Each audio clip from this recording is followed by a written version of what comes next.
There is a version of healing that happens alone. In therapy and journals and in the 2 a.m. conversations you have with yourself when something finally clicks and you think, okay, I see it now. I understand what has been happening to me. And then you go back to your life, back to the people you love, and someone does something ordinary. Maybe a tone of voice or a silence that goes on for too long, or you hear a door closing in the way that feels like a statement, and everything you understood at 2 a.m. disappears, and you're back in the pattern again. That gap between what you understand and what you can actually do in the moment with another person is what this episode is about. Because understanding is not the same as changing, and I learned that the hard way, inside my marriage, before I had words to explain what was happening to me or to ask for what I needed. Welcome to The Fan in the Window, interrupting what we inherit. I'm Tressa Bell, registered nurse, former forensic nurse, author, speaker, and someone who has spent years learning the hard way that the patterns we grew up inside don't stay in the past. They travel.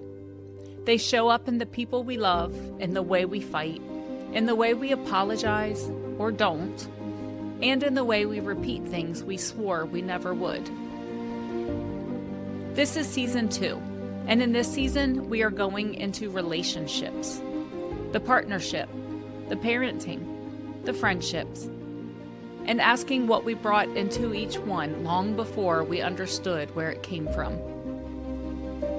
Today is a solo episode, episode 3, and it picks up exactly where episode 1 left off. Before we get into it, a quick note. This podcast is not therapy, medical advice, or psychological treatment. I am not your therapist. This episode discusses inherited trauma, nervous system responses, and the emotional dynamics of adult relationships and parenting. Please listen at your own pace. In the U.S., you can call or text 988 to reach the Suicide and Crisis Lifeline. Free, confidential, and available 24 hours a day. If you are outside the U.S., international crisis resources are available at findahelpline.com. You do not have to navigate this alone. In episode 1, I told you about the fawn-to-flood cycle, about what conflict used to look like for me. The silence, the suppression, the resentment building quietly until something small happened and then it all just came out at once. The cruelty I didn't plan, the leaving, the coming back as if nothing had happened because I'd never been taught what repair looked like. And I told you that the shame didn't come from the explosions in my adult relationships. It came from my children. From seeing fear in their faces and recognizing it, because I had worn that face myself. That was the moment I understood I was passing something down, something I had sworn I would never pass down. What I didn't tell you in episode 1 is what happened next, because understanding what was happening to me was only the beginning. The harder part, the part that took years, was learning how to say any of it out loud. To another person, in the middle of real life, in real time, when the pattern was already activated and the words weren't there yet. I want to talk about my husband Jimmy today. Not because he's the villain of this story, he is not, but because our relationship is where I did some of the most important and difficult work of my life. And because what happened between us is, I think, the most practical thing I can offer you this season. Here is what conflict used to look like between us. When something happened, when I felt hurt or dismissed or unheard, I would go quiet. You already know that from episode 1. The fawn response. The keeping of the peace. The quiet that collected things. And then I would flood. Everything would come out at once. And then I would leave. Not to abandon him, but because I was too flooded to stay. My nervous system needed to get out of the room. And when I came back, I would restart as if nothing had happened. Sometimes warm, sometimes affectionate, the way you are when you're relieved that the storm has passed and you have no idea how to talk about what caused it. What I did not know then, and what took years of therapy with my therapist Terry to begin to understand, is that Jimmy's response to my leaving was making everything worse. He would follow me. And I know exactly why. Because when someone you love leaves the room in the middle of a conflict, the instinct is to go after them, to not let it end that way, and to fix it. But here is what was happening in my body when he followed me. I was already flooded. My prefrontal cortex was already offline. The part of my brain responsible for perspective, judgment, choosing my words, and being the person I actually wanted to be was gone. And having him come after me didn't bring it back online. It escalated everything because my nervous system was already in flight, and now the thing it was fleeing had followed it. The outcomes were poor every time. I want to be honest about the timeline here because I think it matters. This didn't happen fast. I didn't read a book and understand myself overnight. I didn't have one of those breakthrough sessions with Terry and walk out changed. It took years. Years of sitting with things I didn't want to look at. Years of learning slowly what was actually happening in my body during conflict and why. And then, even when I finally had the clinical language, even when I could name the fawn response and the flooding and the flight, I still couldn't always stop it from happening. Because understanding a pattern and interrupting it in real time are two completely different skills. And most of us were only ever taught the first one. What therapy gave me eventually was language, not a cure, not a permanent fix, but language, words that I could hand to another person. Words like, when I leave the room, I am not abandoning you. I am trying to protect the conversation. I need time to come back down before I can talk about anything, because when I am flooded, I cannot be the person I want to be with you. Or something like this. If you follow me, it makes it worse. Not because of you, but because of what happens in my nervous system when flight is the only regulation I have available and the thing I am fleeing follows me. Or another example might be, I need you to stay, and I need you to trust that I will come back. I didn't have any of those words for a long time, and before I had them, I could not give them to Jimmy, which meant he had no idea what was actually happening. He was just watching his wife leave the room over and over and doing what a loving person would do, trying to stop her from going. I want to tell you about the conversation I eventually had with him. It wasn't a dramatic conversation. It wasn't a therapy session. It was just two people in a regular moment and me trying to explain something I had never been able to explain before.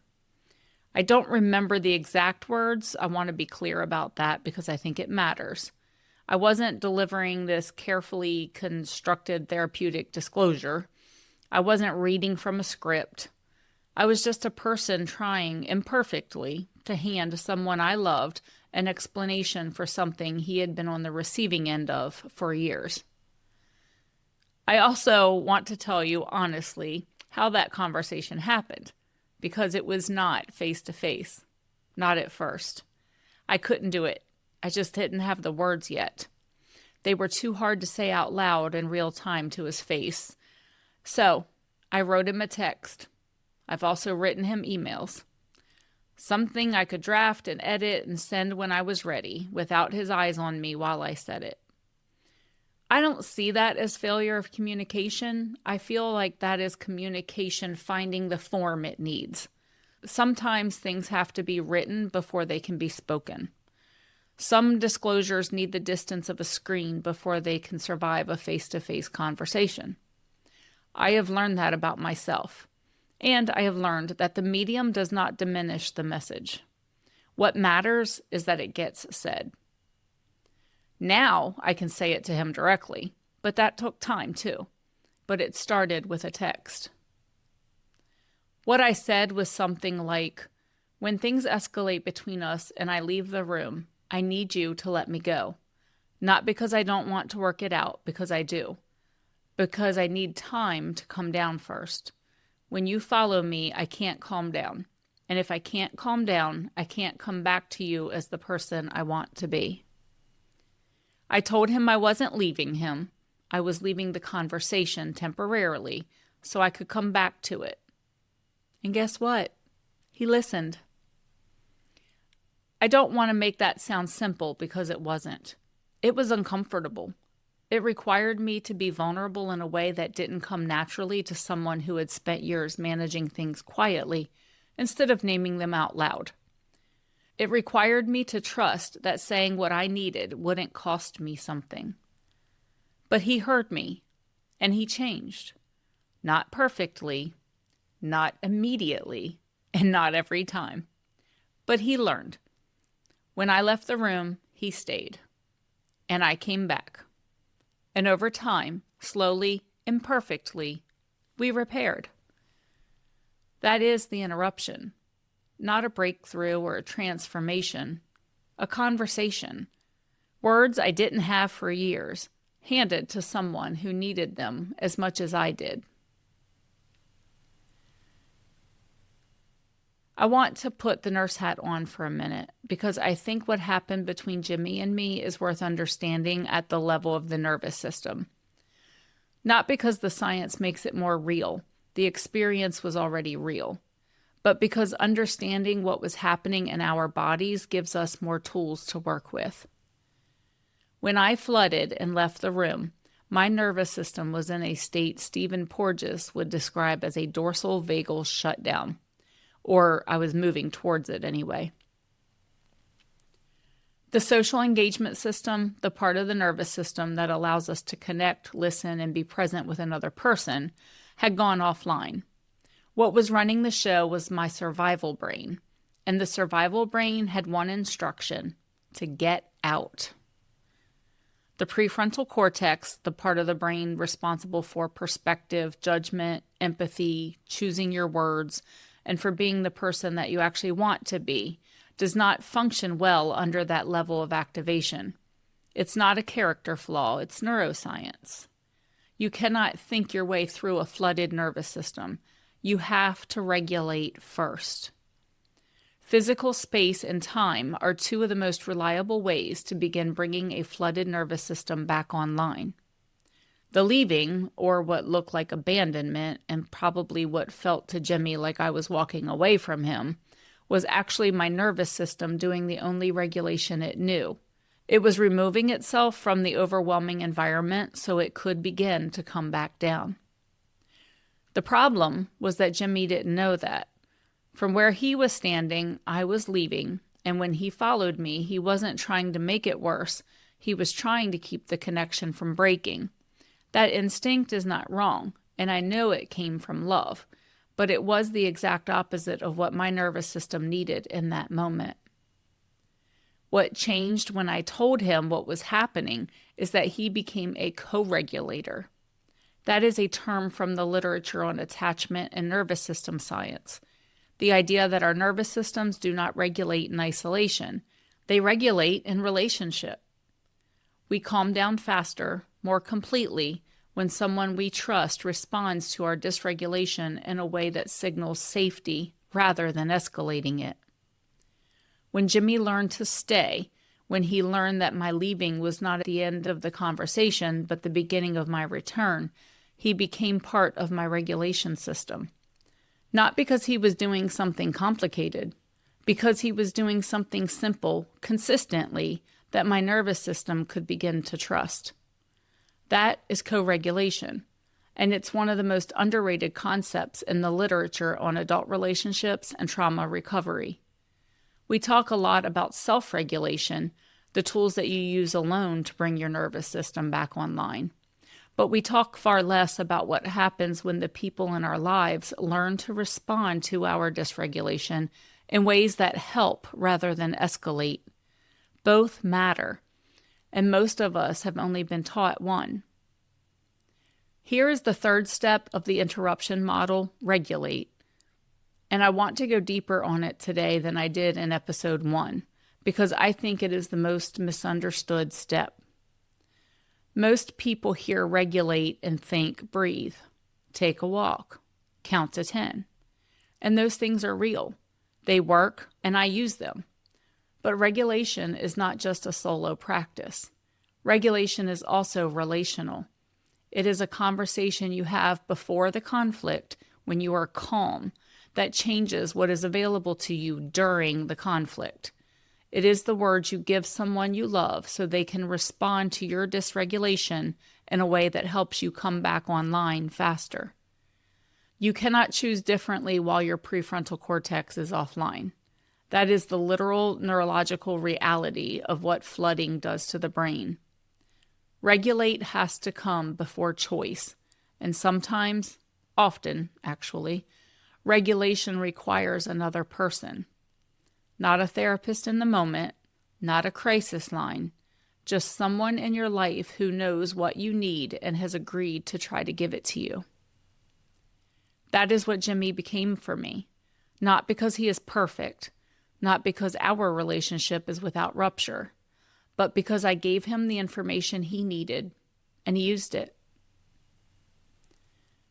I want to end this section with something honest.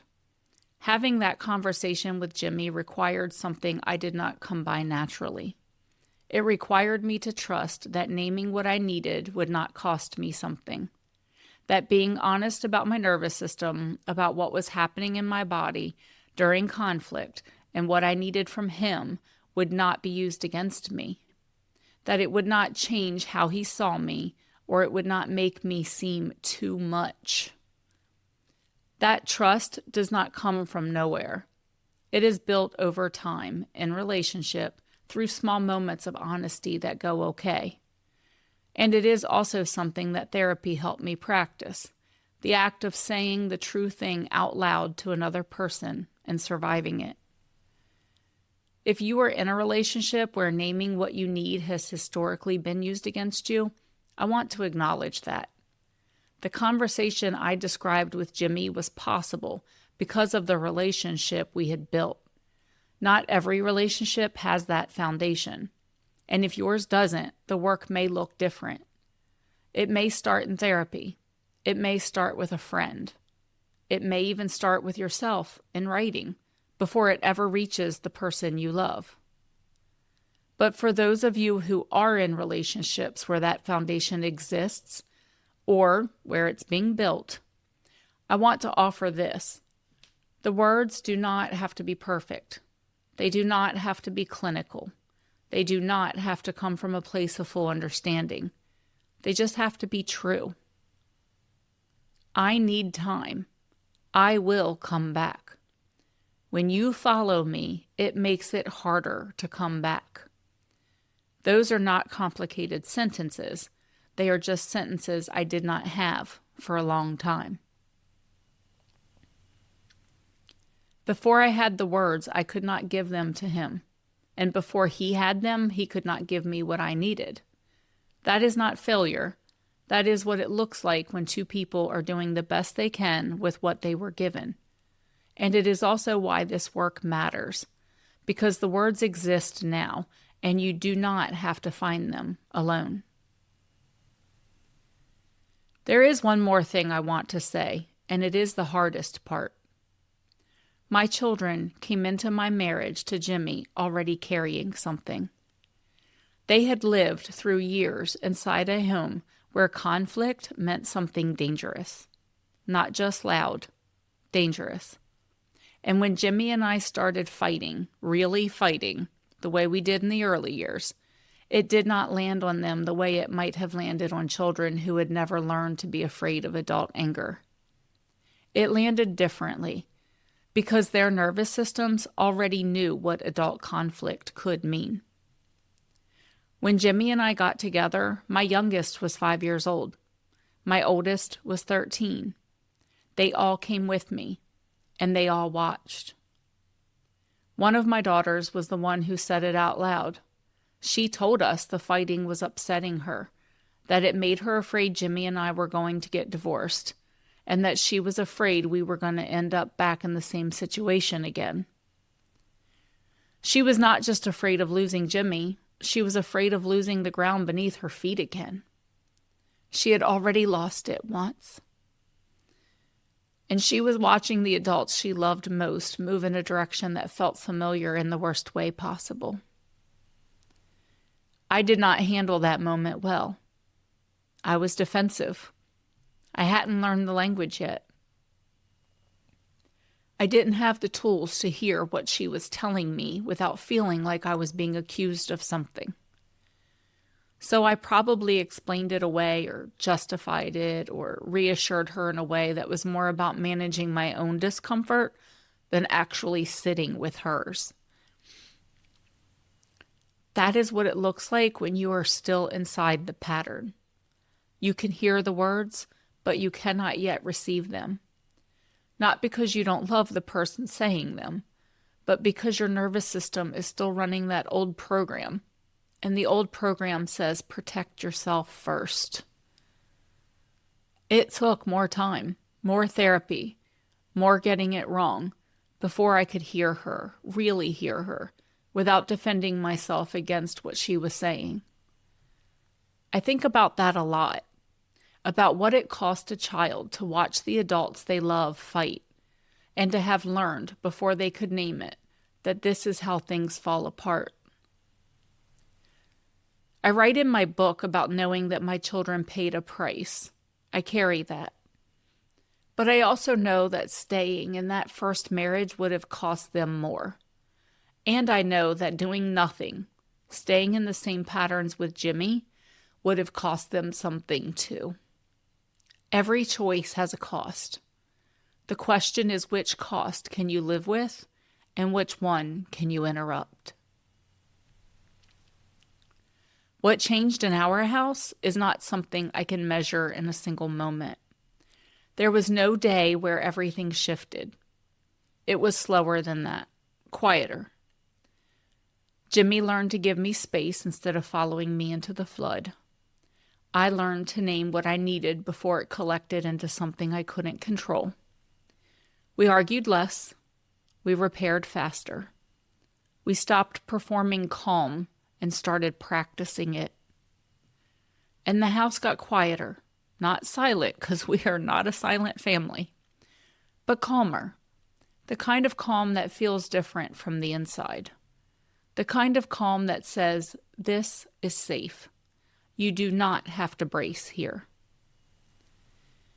I cannot point to a single moment where I knew my children felt it, but I believe they did, because nervous systems are not deaf. They register the absence of threat the same way they register its presence. And when threat stops being the weather of a home, something in a child exhales. That exhale, whatever it looked like for each of them, is what I was working toward. Not a perfect marriage, not a perfect mother, just a home that got safer, slowly and perfectly, because two people decided to keep trying. We are not perfect. We still fight. Jimmy still slips up and follows me sometimes, or escalates when he is trying to fix things. I still mess up too. I still pick fights when I'm upset about something I haven't named yet. But we catch it earlier now. We come back faster. We repair in ways we couldn't before. Not because we completed the work, because we are still practicing it. And that, two imperfect people practicing new skills in front of their kids, is what interruption looks like when it reaches the next generation. That is the inheritance I wanted to change. Before we close, I want to bring you back into your body for a moment. If you are driving, keep your eyes open. Otherwise, let them close if that feels comfortable. Notice where you are, the surface beneath you, the weight of your body being held. Take one slow breath in and let it out. Let the exhale be a little longer than the inhale. I want you to think about one person in your life, someone you are in close relationship with. Not to fix anything, not to figure anything out, just to notice. Is there something you have needed to say to them that you have not had the words for yet? Hold that gently. You do not have to say it today. You do not have to have the words today. Just notice that the thing exists, and know this: the words come. Slowly and perfectly, usually later than we would like, but they come. Take one more breath, and when you are ready, come back. My next episode brings in a guest I have been genuinely eager to share with you. Dr. Rondalyn Whitney is a PhD occupational therapist, fellow of the American Occupational Therapy Association, researcher, writer, and author of 15 books. Her newest book is called Habits of Widows, a grief memoir about what it looks like when the occupational role of wife is traumatically changed to widow. It is, in her own words, a story of defiant healing. Her episode is called Before the Damage is Done, and it's one of the most powerful conversations I have had on this show. Make sure you are subscribed so you don't miss it. My book, The Fan in the Window: How We Inherit Trauma and How We Interrupt It, is available now on Amazon at amazon.com/author/Tressa L. Bell. You Can Interrupt It, a practical guide for the parent who inherited trauma and swore they'd do it differently, is coming August 18th. The ebook is available for pre-order now. The paperback and hardcover will be available for purchase on August 18th. If the memoir gave you the story, this book gives you the roadmap. Built around the interruption model, practical tools for doing the work one pattern at a time. Find it also at amazon.com/author/Tressa L. Bell. And if you want a place to start today, the free resource is at thefaninthewindow.com/start. If this episode resonated, please leave a review on Apple Podcast. It only takes 2 minutes and it helps new listeners find this work. And if you listen on Spotify, a rating there helps too. New episodes drop every other week. Follow the show wherever you listen and stay connected at thefaninthewindow.com. Thank you for being here. This is The Fan in the Window, interrupting what we inherit. This didn't start with you, but you can interrupt it.